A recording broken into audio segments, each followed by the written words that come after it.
Assalamualaikum warahmatullahi wabarakatuh. Bersama saya Muhammad Faisal Huseli, NIM 240701028. Kembali saya akan membahas tentang materi yang selanjutnya, yaitu aliran aswaja dan aliran non aswaja. Jadi aliran aswaja itu apa toh? Aliran aswaja itu singkatan dari kepanjangannya dari singkatan dari Ahlus Sunnah wal Jamaah, ya, yaitu aliran atau pemikiran dalam Islam yang dianut oleh mayoritas umat Islam, ya, Muslim di dunia. Dan istilah ini itu merujuk pada kelompok Muslim yang berpegang teguh pada sunnah Rasulullah SAW, yaitu Nabi kita Muhammad SAW, ya, Nabi Muhammad SAW serta para sahabatnya. Jadi Ahlussunnah wal Jamaah itu atau aswaja merupakan arus utama dalam Islam yang diikuti oleh mayoritas umat Muslim seluruh dunia. Aswaja memiliki ciri khas moderat, toleran dan inklusif. Namun sepanjang sejarah Islam muncul pula berbagai aliran-aliran yang berbeda dengan aswaja, baik dalam akidah, fikih maupun tasawuf. Terus ciri-cirinya apa aliran-aliran aswaja itu? Yang pertama, ya, aliran aswaja itu mempunyai ciri mengikuti empat imam, yaitu empat mazhab, yaitu mazhab Hanafi, Maliki, Syafi'i dan Hambali. Terus kemudian dalam bidang akidah, aswaja itu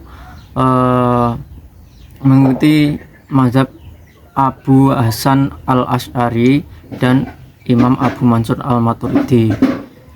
Terus kemudian dalam bidang tasawuf, aswaja al-Nadiyah atau Ahlussunnah wal Jamaah itu mengikuti mazhab Imam Al-Ghazali dan Imam Junaid al-Baghdadi. Jadi bisa kita simpulkan, jadi ciri-ciri aswaja yang pertama yaitu mencintai dan menghormati sahabat Nabi Sallallahu Alaihi Wasallam. Terus kemudian mengimani adanya siksa dan nikmat kubur, mengimani adanya hari kebangkitan, menekankan keseimbangan antara hak-hak individu dan hak-hak masyarakat, mengharamkan monopoli atas kebutuhan-kebutuhan pokok masyarakat, mengharamkan sumber daya alam dan mineral sebuah negara dikuasai oleh pribadi atau segelintir orang. Terus kemudian yang terakhir, sumber hukum aswaja itu dari Al-Quran, Al-Hadis, Sunnah, Ijma' dan Qiyas. Baik, selanjutnya saya akan menjawab beberapa soal dari buku aswaja, ya, itu mengenai tentang mazhab. Apa yang dimaksud mazhab dengan mazhab? Apa yang dimaksud dengan mazhab, dan jelaskan hukum bermazhab bagi orang awam, mujtahid dan ulama yang belum mencapai derajat mujtahid. Jadi apa yang dimaksud dengan mazhab itu? Dalam konteks keilmuan Islam, mazhab merujuk pada sistem atau metodologi yang digunakan oleh seorang mujtahid atau ahli hukum Islam, ya, dalam mengeluarkan hukum-hukum syara daripada sumber-sumber utama seperti Al-Quran dan As-Sunnah. Jadi pedomannya itu Al-Quran dan As-Sunnah.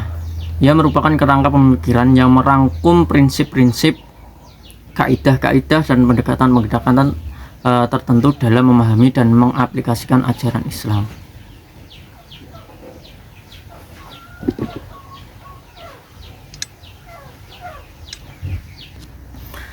Terus kemudian bagaimana hukumnya bermadzhab bagi orang awam, mujtahid dan ulama yang belum mencapai derajat mujtahid. Jadi mujtahid tadi yaitu, ya, seorang ahli hukum dalam Islam, ya. Mujtahid adalah orang yang ahli hukum dalam Islam.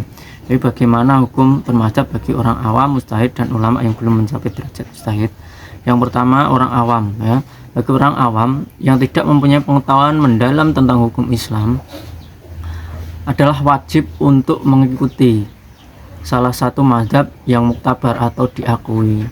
Ini adalah karena mereka tidak mempunyai keupayaan untuk menggali hukum secara langsung daripada Al-Quran dan As-Sunnah. Jadi karena tidak mempunyai dasar-dasarnya ya. Jadi bagi orang awam itu untuk bermazhab hukumnya adalah wajib. Mengikuti mazhab memudahkan mereka untuk mengamalkan ajaran Islam dengan betul dan teratur. Terus untuk mustahid, seorang mustahid yang mempunyai keupayaan untuk menggali hukum secara langsung daripada Al-Quran dan As-Sunnah tidak wajib mengikuti mana-mana mazhab. Mereka mempunyai kebebasan untuk mengeluarkan hukum berdasarkan pemahaman dan ijtihad mereka sendiri. Jadi mustahid itu adalah ahli ya. Kembali, seorang ahli itu tidak diwajibkan untuk mengikuti mazhab manapun. Jadi mereka mempunyai kebebasan untuk mengeluarkan hukum berdasarkan pemahaman dan ijtihad mereka masing-masing. Terus ulama yang belum mencapai derajat mustahid bagaimana? Yang pertama, ulama yang belum mempunyai pengetahuan mendalam tentang hukum Islam tetapi belum mencapai derajat mustahid, atau orang yang belum ahli tentang hukum Islam itu perlu mengikuti mazhab. Perlu ya. Mereka boleh mempelajari dan mendalami dalil-dalil daripada berbagai mazhab, tetapi dalam amalan mereka perlu mengikuti salah satu mazhab yang tabar atau mazhab yang diakui. Jadi ada 4 mazhab yang diakui, yaitu mazhab Hambali, terus Hanafi,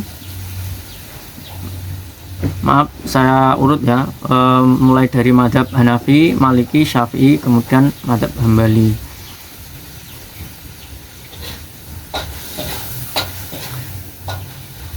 Terus ulama pada tahap ini itu boleh melakukan tarjih, yaitu memilih pendapat yang paling kuat. Tarjih atau pendapat yang paling kuat dari beberapa pendapat yang ada dalam mazhab yang diikutinya. Terus kepentingan bermadzhab. Bermadzhab itu sangat penting. Yang pertama adalah memelihara keseragaman dalam amalan ibadah. Jadi itu ada aturan-aturannya, tertata kalau kita bermadzhab itu. Terus kemudian yang kedua adalah memudahkan orang awam untuk mengamalkan ajaran Islam. Jadi untuk orang awam itu sangat-sangat memudahkan untuk mengamalkan ya, ajaran-ajaran Islam. Menghindari kekeliruan dan kesesatan dalam memahami hukum Islam.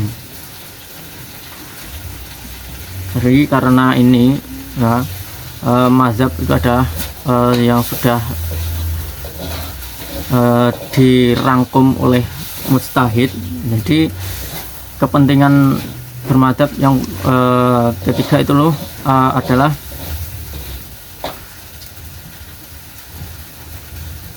menghindari kekeliruan dan kesesatan dalam memahami hukum Islam. Terus menjaga warisan keilmuan Islam yang telah dirintis oleh para ulama. Itu adalah kepentingan untuk bermadzhab. Jadi menjaga warisan keilmuan Islam yang telah dirintis oleh para ulama.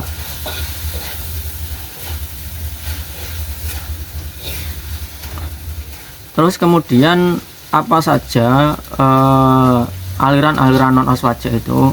Jadi ada beberapa aliran-aliran non aswaja. Yang pertama adalah aliran Khawarij. Yang kedua adalah aliran Syiah, Mu'tazilah, dan yang keempat adalah Wahabi.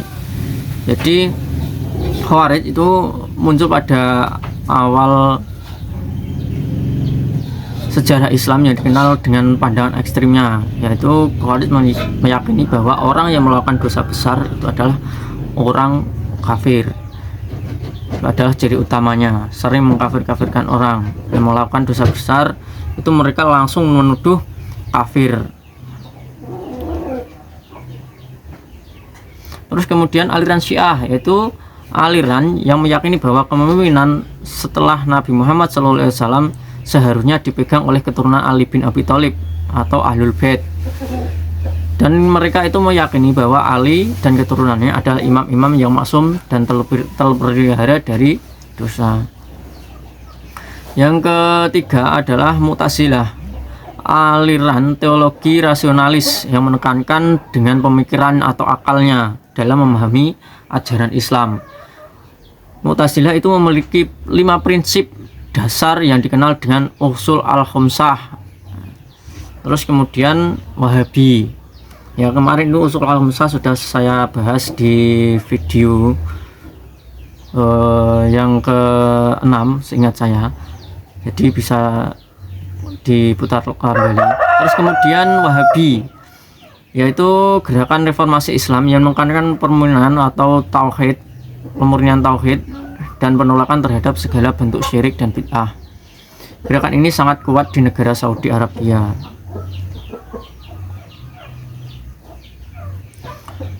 Sudah, saya kira cukup video dari saya. Apabila ada kurang dan lebihnya mohon maaf. Saya akhiri, wallahu muwaffiq ila aqwamit thoriq. Wassalamualaikum warahmatullahi wabarakatuh.